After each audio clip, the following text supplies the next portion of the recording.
You have a pair of boots with the words New Rock printed on the bottom of them. When do you feel like as a group you first kind of grasped what you wanted New Rock to sound like and how you thought you wanted to define that as a band? I have to just say that New Rock is a shoe brand. And that's a brand of shoes called New Rock. I've never heard of that before. they've got loads of amazing shoes. That's a good question, though. That would have been really good if it wasn't a brand. Because with what you do with your music, it was very much like Toy Story's Andy on the boot. We should have wrote Yonaka or something. But unfortunately that's just a pair of boots. The boot brand. Did you have that in mind though when you were picking those boots out and kicking them up? No. Did Joel pick them? Yeah, it was just like the stylist bought loads of boots, and I mean I fucking love New Rock boots. Anyway, so it was just perfect for what was being worn. But yeah. I guess it maybe does kind of bring us on to something else too though with this new mixtape that you've brought out where it feels like everything that you're doing surrounding it, whether it be the music videos or the clothing with the suits and that sort of thing, it's very much upping at a level and everything aesthetically surrounding the band. Yeah. It's very important to me that like the look of everything is up there with the music, because everything is the representation of the art, so it needs to look like what it's going to sound like, otherwise it doesn't really quite make sense.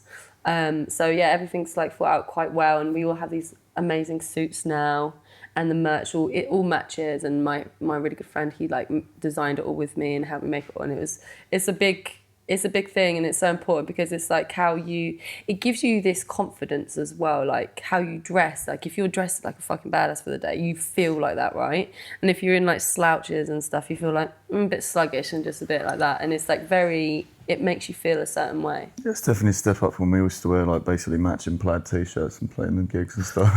What was I wearing? I was wearing those long little florally. There's a skirt dress with a flannel over the top. Yeah. Yeah, very much I agree with Teresa. It's just you definitely go out and you feel so much more confident when you look the part. It's an attitude. Was it very much a conscious decision then, or is that just something that happens organically as you get more and more into the band? No, it's conscious, definitely. I think it's just more, you become more aware of how important everything is over time, whereas like, at first I didn't really know what even it was supposed to look like. Now I have a very clear vision of how it's supposed to look and what colours we want on things and all this kind of stuff. So it's a bit of both really, because at first it was just nothing. Does it change the way that you think about the music in any sense? Do you think about the music differently as a result of considering everything else? What, with clothing and stuff? Even the music videos, for example. Does it change the way that you think about the songs when you're working on them or when you're kind of bringing this body of work together? I mean, you kind of picture stuff, don't you? Yeah, my brain's always like, so like we'll be writing a song and I'll be like, right, okay, this is what I'll be doing if we do a video, this is what I'll be here. And I'm very like, I see everything as it's like, as we're writing it. But actually, those ideas come as we're writing it, but then the it's song's not a result already, of it, is it though? It's so the song's already fully formed, and then we'll like, with the Seize the Power video, which is just fucking incredible. We worked with this girl called Jade Jackman, and it was amazing when you work with people who can like really understand your brain and like bring the visions to life. And we were literally just back and forth like blah blah blah blah. And then the Seize the Power video happened, and I would say ideas that she would then take and then blow up into this whole new thing. And it was that's the great thing about working with other people, like, because you can only go so far with your own kind of brain, and when someone else adds something to it and they just go psh, it just explodes and there's something beautiful happens. It's definitely important that it all makes sense to the sound though. So it'd come after as opposed to like you said before. But at the same time, the visions will happen whilst writing. When you meet someone like Jade that you were saying with the Seize the Power video, how long does it take for you to realise that you're going to completely creatively click with this person?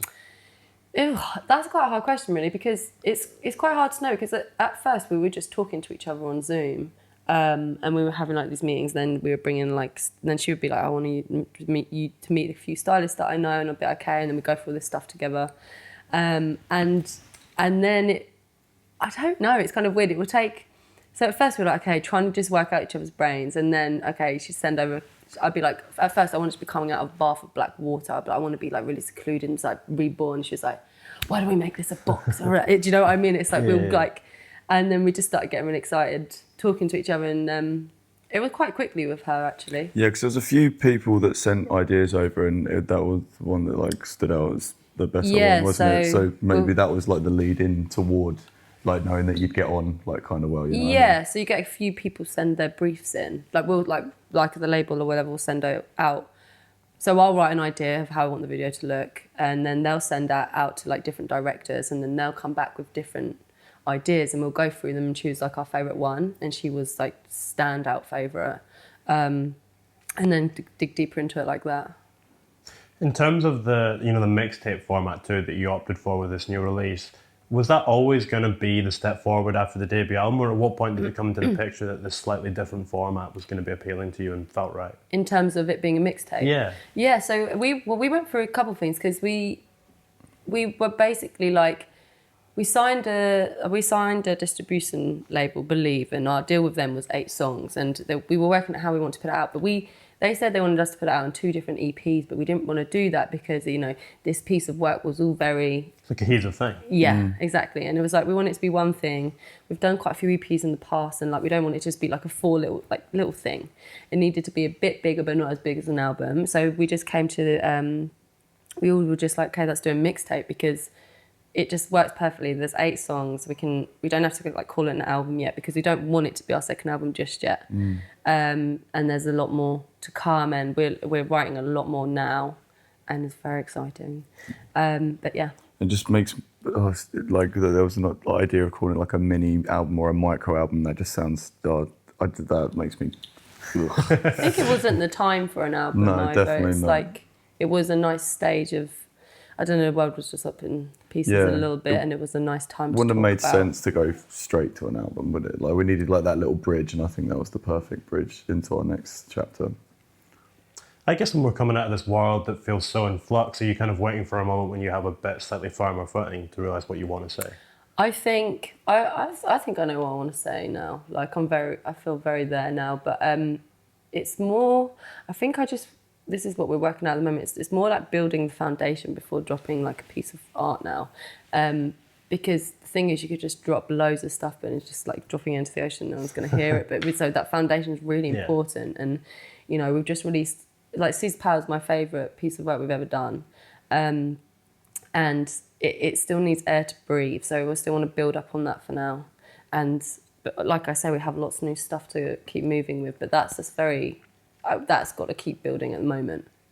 I remember when your debut album came out, I read an interview with you where you described it as being consumed by mental health. Yes.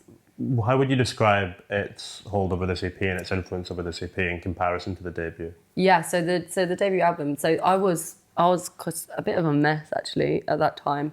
I couldn't get out of it. I was completely stuck by my own brain, and I felt very kind of vulnerable. Like I still feel vulnerable and stuff, but I wanted with the Seize the Power mixtape, I kind of wanted to just flip it on its head a bit and be like, actually, no, I'm as powerful as I am vulnerable, and it felt.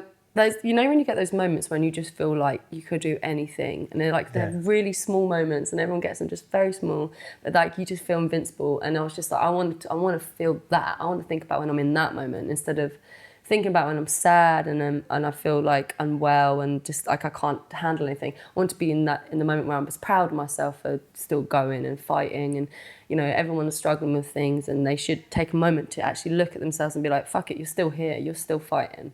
And I think I wanted that message to come across in this one, rather than being the victim. I wanted to play I want to be my own hero, Well, I guess it ties into the themes too that you have in it of taking back control. Exactly. Was there a particular moment that sort of triggered that revelation for you where you realised that you needed to take back control in some sense? Yeah, it was writing Seize the Power. I remember it very well. I felt like I was feeling like shit, and I was feeling very jealous of people. I feel like that's like one of the worst things. And you compare yourself to people all the time. And I felt I was just really down, and I was like, what the fuck am I doing? I couldn't get out of my own head. I wasn't thinking about what I was doing, I was just thinking about other people. And I walked into the studio, and Alex was in there, and he just played this blum, blum, blum. And he turned off. I was like, what was that? It just hit something in me. Yeah. And I was like, just play that again. And then I just come out, I was like, woke up this morning. And I just felt this power like inside of me. And I was like, whoa. And that's when I felt a change. That's when I flipped it. And I just remember that feeling of switching on. to that moment. So that was quite big, and that's when I was like, okay, this is what I want to write about for a minute.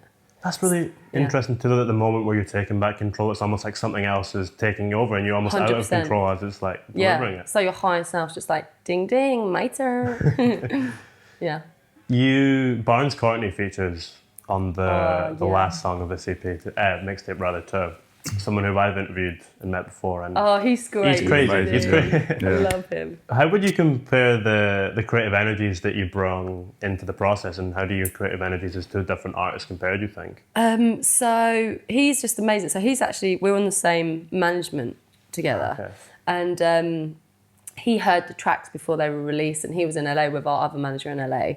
And he said to Matt, he was like, I want to jump on this Yonaka track. And then Matt rang, he was like, Barnes wants to jump on Anthem. And we were like, we'd fucking love that, because we love him. He's amazing. And then he took it, and I think he was kind of worried about his take for a while. And he's like, I don't know if I've made it worse. But he obviously didn't. He was just like super conscious of himself. I don't know. But we absolutely loved it. And his voice has just got such like low, deep gravel, and it's just beautiful. And like our voices work really well together. And it was just a pleasure to have him on it. Like I'm looking forward to when we can actually do it together live. That'd be really nice. You wrote Get Out after watching Girl Interrupted as well. Yes. What was it about that film that triggered the emotions that allowed that song to come out? I just love how we all love to fall in love in like a painful place. Like how like being in this dark place that's not really any good for you is so sexy. Like, why is that? Do you know what I mean? It's like, a romanticism to it. Yeah, exactly. Yeah. And I just felt that so hard when I watched it, and literally just jumped on this old wobbly little keyboard thing we have straight after, and went straight for it. It came out just so quick. It was just, I have that with a couple of movies, like that one. Just sometimes I get very into the movie, and I'll be in it. I'm the character in the movie, right? And I'll be like walking around, and I am that. So as soon as I stopped watching that, me and Alex just jumped on this little wobbly keyboard and was like, and I was like, it was kind of broken, but that's what was giving it that weird sound. And that song just came out really quick. And then we kind of made it dancier, and it feels good. Do you remember the last time a piece of art triggered like inspiration in the same way for yourself? The